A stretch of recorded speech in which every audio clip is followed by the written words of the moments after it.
Bom dia, turminha do quarto ano. A tia está aqui novamente, né? Para que a gente possa dar início ao módulo 2, né? Dando continuidade, né?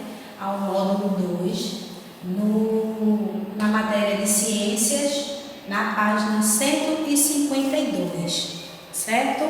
Então, se vocês puderem acompanhar na página 152, né, é um conteúdo que fala sobre os componentes de uma mistura, né? Quando a gente fala a palavra mistura, né, você já pode imaginar, né, do que se trata, né? Misturar algo, né? Vamos lá? O que é mistura? Olha, e acabou de colocar. A gente trazendo para a realidade de vocês, né, a gente pode perceber que se eu tivesse feito essa pergunta em sala de aula, né, alguém ia chegar para a tia e dizer, misturar alguma coisa, tia. Misturar cores, né, misturar algum objeto com outro, né. Então aqui a gente traz para o conceito, né? Quando misturamos duas ou mais substâncias, as misturas fazem parte do nosso cotidiano, a todo instante.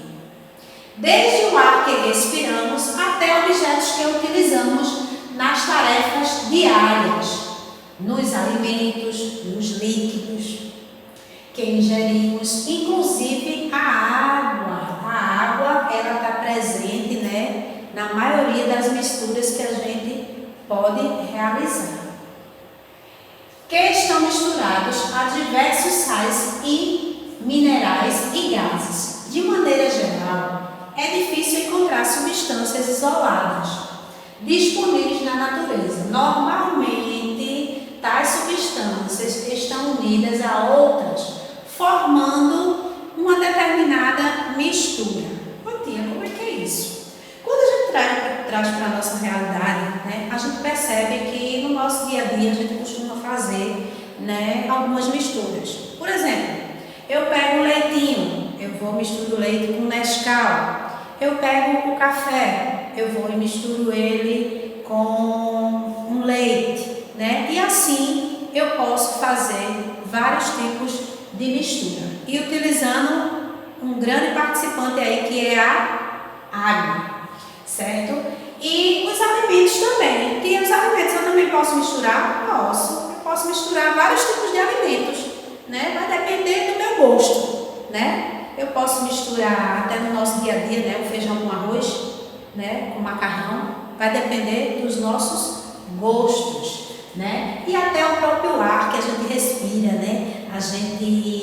Hoje a gente tem uma mistura no sentido de que o ar puro, ou muitas vezes ele se mistura com um ar que não é um ar adequado, né? Um ar poluído, né? Em que esse ar é contaminado devido à poluição, né? De alguma indústria. Então ele faz essa mistura. Então a gente pode perceber, né, com esses exemplos que a tia trouxe no dia a dia, em que a mistura ela está presente praticamente no nosso dia a dia, né? Ela faz parte da nossa realidade, né? Eu acredito que a gente trazendo esses exemplos fica bem mais fácil para que vocês possam entender, né, o que é uma mistura.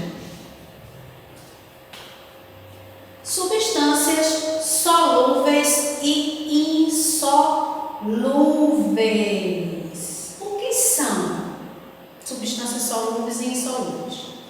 Substâncias solúveis são aquelas substâncias em que eu posso misturar ela. Por exemplo, se eu misturar a aguinha com o pozinho do café, eu vou saber quem é água e quem é café? Não, eu fiz aquela mistura e eu não estou conseguindo identificar ali quem é só água e quem é só café, né? Então são substâncias solúveis, são aquelas que dissolvem no solvente, que é a água, e o cloreto de sódio soluto, por exemplo, é um solúvel na água. Que exemplo foi esse que ele traz? Por exemplo, se eu pegar a água e misturar ela com sal, Ela vai mudar de cor? Vai. Mas vai chegar um momento que eu não vou identificar o que é sal e o que é água. Não é isso? E as substâncias insolúveis, tia, são aquelas que não dissolvem no solvente. Por exemplo, areia. Ele traz o exemplo aqui da areia. É um solúvel. Por exemplo, é insolúvel na água, né? Não só a areia, como também o óleo. Se eu colocar água junto com o óleo, eu vou conseguir misturar eles? Não, né? Porque vai ficar a aguinha embaixo e o óleo logo naquela camada de cima. Então, então solúvel é aquela mistura que eu misturo e ela consegue se misturar uma com a outra. Eu não consigo identificar quem é quem, certo? Insolúveis, quem é? São aquelas que eu faço a mistura, mas elas se separam. Eu consigo identificar, né, quem é o óleo, quem é a água, né, naquela mistura que eu fiz, certo? Um exemplo de substâncias solúveis e insolúveis. Ó, aqui eu trouxe aqui, a tia acabou de falar, né? Propriedades da água. Solubilidade. A água é um solvente universal. Vocês percebem que a gente usa a água por muitas vezes para fazer determinadas várias misturas. A gente precisa da água. Então é isso que ele fala aqui, ó, que a água é um solvente universal. A gente vai usar ela com bastante constantemente, né, para poder realizar a maioria de algumas misturas que a gente queira fazer, certo? A água é capaz de dissolver substâncias e gases. Algumas substâncias se dissolvem na água, são chamadas de quê? Solúveis. Lembra que a gente falou anteriormente? As substâncias que conseguem ser dissolvidas na água, elas são chamadas de solúveis. Outras não, que é o caso das insolúveis. Aí aqui tem uma imagenzinha que a tia trouxe, ó. Aqui é como se fosse uma aguinha, né, que a gente pega aquele cafezinho, né, que a gente tem em casa, e a gente mistura ele com a água e ele se transforma em uma substância solúvel, certo? E aqui é o óleo. Vocês percebem aqui que a água ficou logo abaixo e o óleo ele subiu, né? Ele ficou acima do copo. Então a gente consegue identificar, né, o que é água e o que é o óleo.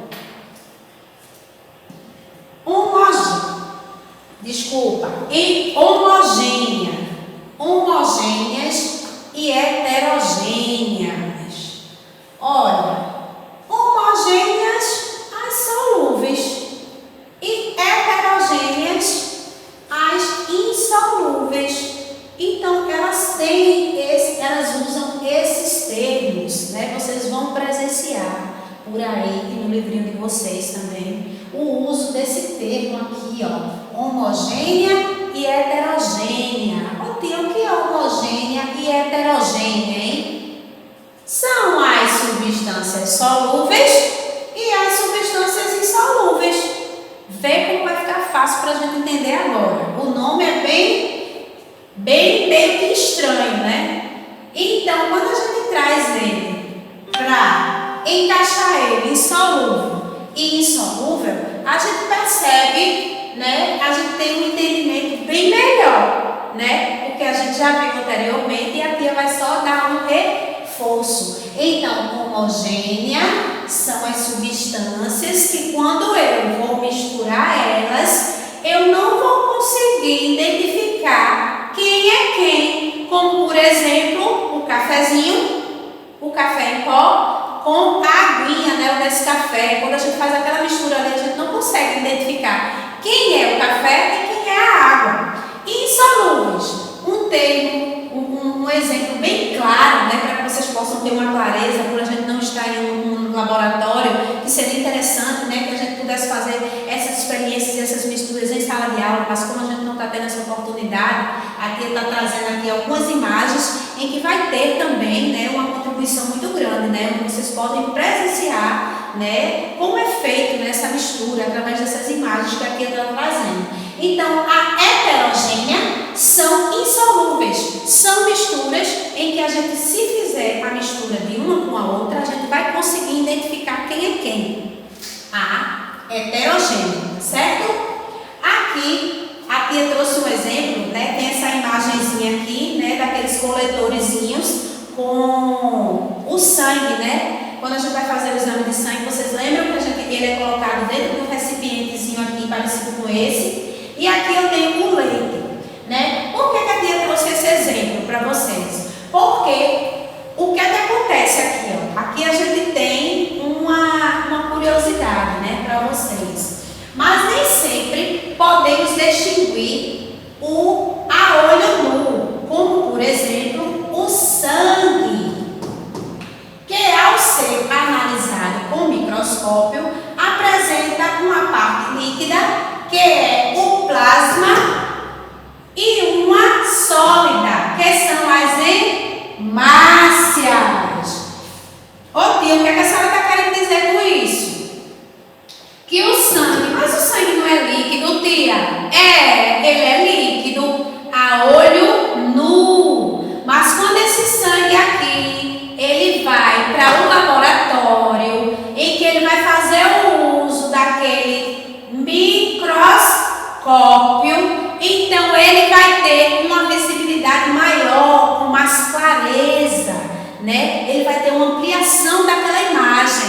E no sangue, ele vai identificar, algumas partículas que são líquidas e que são sólidas. É justamente isso que ele coloca aqui, ó.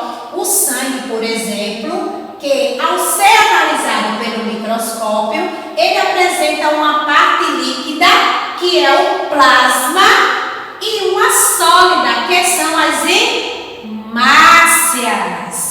Então aqui a gente tem uma mistura que a gente não consegue identificar a olho nu, só através do próprio microscópio. As hemácias e os leucócitos e as plaquetas, que além dele temos também, ó, ele fala aqui que além do sangue, a gente tem o leite, ó, que também é um exemplo, né? Que a gente tia, mas o leite não é líquido? Sim, o leite é líquido, mas quando ele é observado através daquele microscópio, o que apresenta? Ó, o leite integral, que também apresenta a forma homogênea. Por que ele é homogêneo?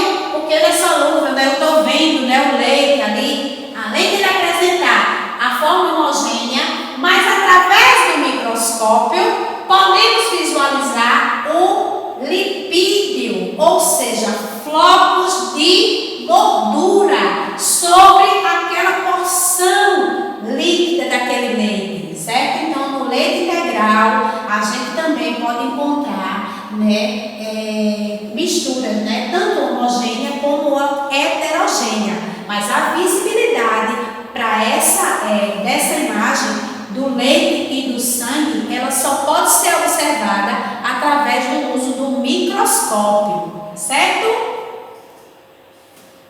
Composição do ar atmosférico.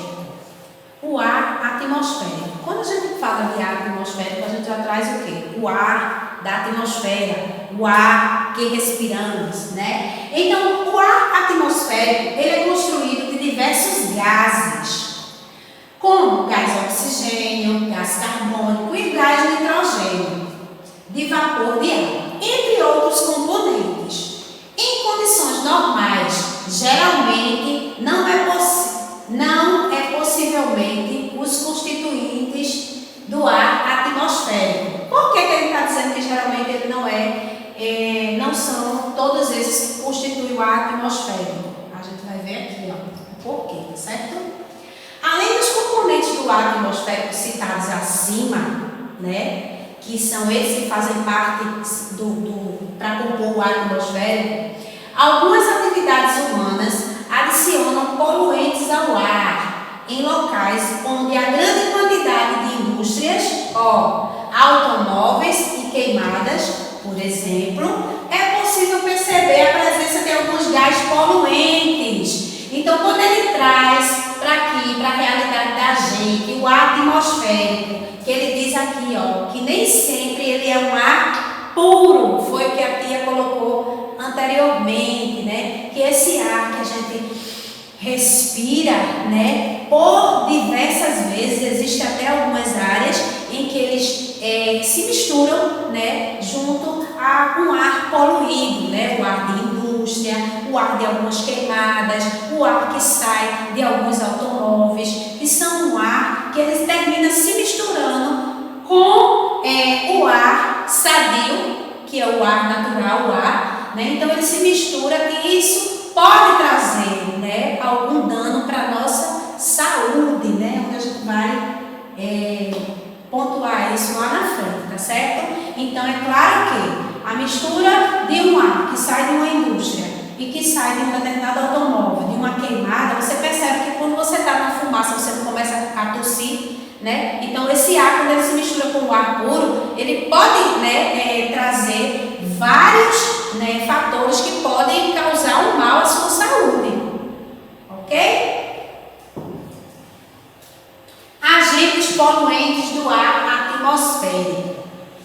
Dentre os principais poluentes que causam desequilíbrio no ar atmosférico, nós temos, eita que nomezinho estranho, monóxido de carbono, dióxido de enxofre e óxidos de azoto. Realmente, gente, o nome deles são esses mesmos, tá? Mas vai ficar mais claro quando a tia trouxer, né, a conceituação dele, né, onde é que a gente pode encontrá-los, vai facilitar para vocês. Monóxido de carbono, produto resultante da queimada, incompletados combustíveis. Ou seja, a gente pode encontrar esse monóxido de carbono onde, por exemplo, houve uma queimada, né? Então, aquela determinada área ali sofreu, né? Então, toda aquela fumaça ali, ela vai liberar, né, esse monóxido de carbono, né? E também de alguns combustíveis. Ele pode ser encontrado na queimada de lenha, olha, no carvão vegetal, no mineral, na gasolina, no querosene e no óleo diesel. Então, o monóxido de carbono eu posso encontrar ele aonde? Esse nome estranho.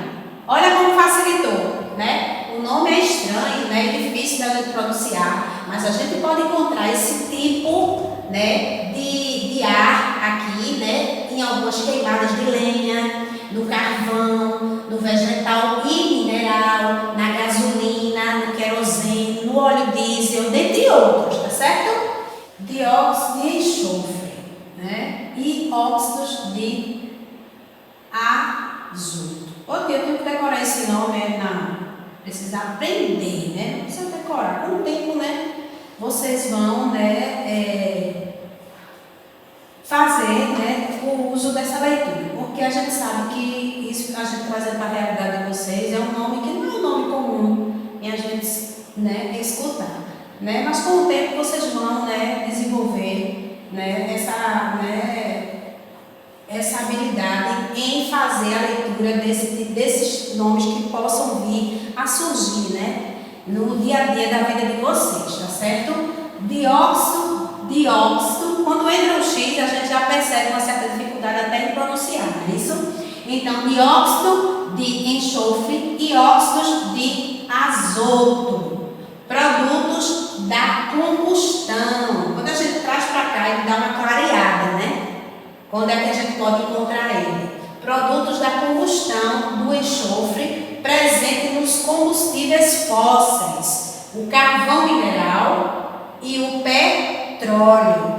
Esses materiais são extremamente poluentes e eles provocam um impacto ambiental e problemas de saúde humana. E as consequências da poluição do ar, ela compromete não só a qualidade do meio ambiente, como também a nossa saúde, né? Então, esse dióxido de enxofre, ele é altamente poluente.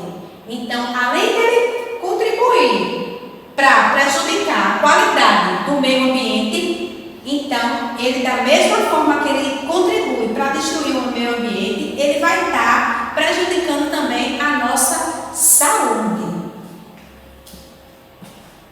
Agentes poluentes, né? A tia colocou essa imagenzinha aqui só para vocês terem, já que a gente não está, né, junto, né, a gente fazer uma demonstração para vocês aqui de alguns agentes que são poluentes, né, tanto no ar, como na água, como na terra e como no fogo, né? Então, esses três aqui, esses quatro aqui, ó, ar, água, terra e fogo, são agentes poluentes, em que a gente pode observar aqui, ó, uma indústria, através do ar, o automóvel, não é isso? A água, a poluição dos rios, né? Que ela pode prejudicar, poluir aquele rio e também matar o quê? Alguns animais, não é isso? Que forem beber daquela aguinha, ou até os próprios seres vivos, né? Que vivem naquele determinado rio. Ele pode ser o quê? Prejudicado, eles podem vir a morrer caso eles façam uso dessa água, né? Isso se eles usarem essa água contaminada.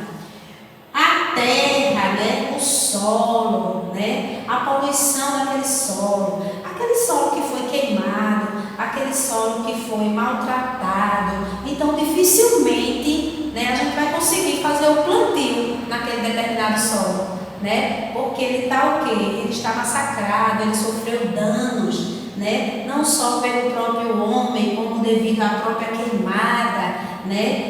O fogo, né? naquelas plantações, né? Nas florestas, para a gente replantar ali novamente aquele solinho, ele precisa ser tratado novamente, para que aquela planta possa voltar a ter vida, né? Ali a gente possa fazer o plantio ali, né? Depois que aquela área ali ela sofreu aquela queimada, né? Aqui a tia também trouxe outros agentes poluentes, né? Que aqui no nosso país a gente não tem, né? É mais em alguns outros países, né? O vulcão, né? Mas temos aqui, ó, algumas queimadas, né? Alguns desmatamentos, algumas indústrias que vêm causando, né? Uma poluição ao nosso ar puro, né? Ao ar que respiramos. Então aqui a gente traz também para os automóveis, não é isso? Onde os automóveis, eles também, né, trazem, né, através daquela fumaça, né, que é liberada pelaquele automóvel, ele também é um grande causador, né, de poluição. Não só ele, como as indústrias, né, tudo aqui é pelo ar, tá vendo? Percebem que essa imagem aqui que a tia trouxe, né, a fumaça que é liberada tanto dessa indústria como daqui, ó, dos automóveis, desse vulcão, né, e dessa queimada que foi realizada aqui, essa fumaça, ela pode, né, causar danos imensos, né, ao meio ambiente e a vir prejudicar a nossa saúde.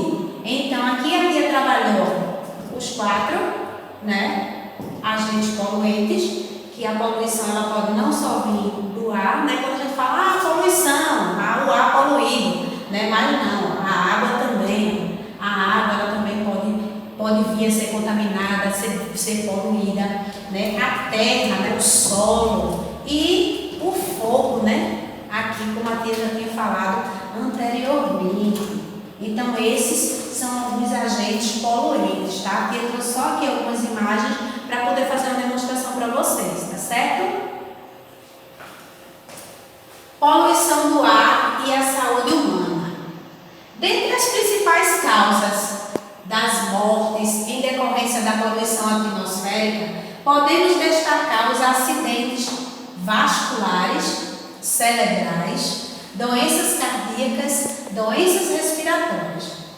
A poluição do ar. Quais são, tia, algumas doenças que a poluição pode causar à saúde humana? Então a tia citou algumas aqui, ó, que são acidentes vasculares, doenças cardíacas, né, do coraçãozinho, e doenças respiratórias, né, a doença do nosso pulmão, né? Tem pessoas que têm alguns problemas de asma, que só com a mudança do clima, né, quando fica frio, quando fica quente, a pessoa já sente, né, um certo incômodo né, ao respirar, né? Então, as pessoas que têm asma, elas são as pessoas mais atingidas, né? Não só com a mudança de clima, né, como também com esses agentes aí, ó, que poluem o nosso ar, né? Então, a gente pode observar que a poluição do ar, ela pode trazer várias doenças, tanto as vasculares cerebrais,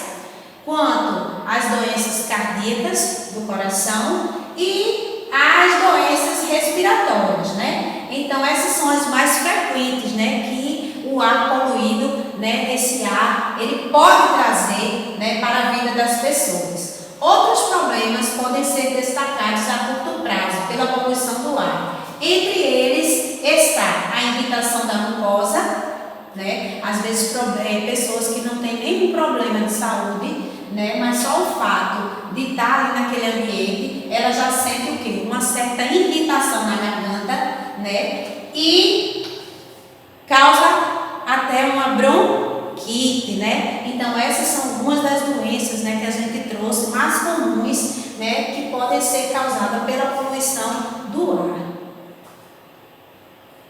Bem, aqui voltando para o início, né, de misturas que a gente falou, né, aqui eu trouxe aqui alguns exemplos de algumas misturas simples que podem ser realizadas na casa de vocês, né? Aqui a gente pode fazer uma mistura de quê? De uma receita, né? A leitura não está dando assim, está muito pequenininha a letrinha, mas você já pode perceber aqui porque tem a imagem do bolo, né? E que você pode identificar que aquilo ali é uma determinada o quê? Receita, né? São o quê? Algumas instruções, né? Para fazer, para confeccionar aquele bolo, né? Qual material que eu vou usar. Então, ao fazer esse bolo, eu vou ter que misturar. Percebem? Que eu vou misturar vários ingredientes para poder eu fazer esse bolinho, não só esse, como qualquer outro que eu tenha que fazer. Então, um grande exemplo de mistura são os ingredientes aqui, ó, de uma determinada receita. Outro tipo de mistura que a tia trouxe aqui, ó, é a imagem de quê? De uma porção de salada de fruta, né? Onde aqui a gente pode fazer a mistura e identificar as frutas, ó. Percebem que aqui no bolo a gente não vai conseguir identificar os ingredientes, vai? Não, né? Porque houve uma mistura o quê? Solúvel, né? Então aqui eu não tenho como identificar as misturas, quais foram. Eu só sei porque está anotado aqui na receita. Na salada de fruta eu já consigo identificar, ó, o mamão, o kiwi, o morango, né? Porque ele tem o quê? Uma visibilidade melhor. Então a mistura dessas frutas aqui, a princípio, quando eu olho, eu já consigo identificar. Outro tipo de mistura bem comum é o sorinho caseiro, né? Que algumas mãezinhas aí, né, já têm o conhecimento, né, de como é que é feito, né, essa mistura, né, com a água e esses dois ingredientes aqui, né, que é para fazer o sorinho caseiro, né, para uma emergênciazinha rápida, né, que a gente sabe que quando a situação se agrava, a gente precisa realmente procurar um hospital, né? A gente não pode só, a pessoa está passando por um processo de desidratação, está tratando ela, se vem se agravando, só manter ela com o sorinho. Mas a gente trazendo para a nossa aula de mistura, a gente só quis trazer essa imagem aqui, porque ela vai tratar de uma mistura simples e que algumas mães podem fazer em casa, né? Usando esses 3 ingredientes aqui, tá certo? Atividades, as páginas referentes a este capítulo. 4 componentes de uma mistura. Página 152. Tem algumas atividades aí que a tia colocou para vocês, tá certo? Que no decorrer do capítulozinho vocês vão poder, né, observar, né? A tia gostaria muito de fazer algumas misturas dessa, né? Que a gente pudesse fazer a saladinha de fruta na sala, né? Mas a gente, se Deus quiser, se Deus permitir, a gente vai fazer, né? Vai ter a oportunidade de arrumar um espaçozinho para poder a gente fazer algumas experiências em sala de aula, tá certo? Então a tia colocou algumas ali para que vocês pudessem, até esse momento que vocês estão em casa, né? Com a ajuda de um adulto, né? Se tiverem a curiosidade e a oportunidade, pai e mãe tiverem tempo também, vocês podem fazer, né? Realizar alguns tipos de auxílio sempre no adulto, tá certo? Porque existem alguns materiais em que só o adulto pode ter acesso, tá certo? Então, a Tia colocou aqui a atividade, tá certo? Onde vocês vão poder desenvolver. Então, qualquer dificuldade, vocês podem entrar em contato com a escola, né? Qualquer dificuldade em desenvolver as atividades, a tia e a escola vai estar aberto, né, para esclarecer todas essas dúvidas, tá certo? Deus abençoe e até a próxima aula.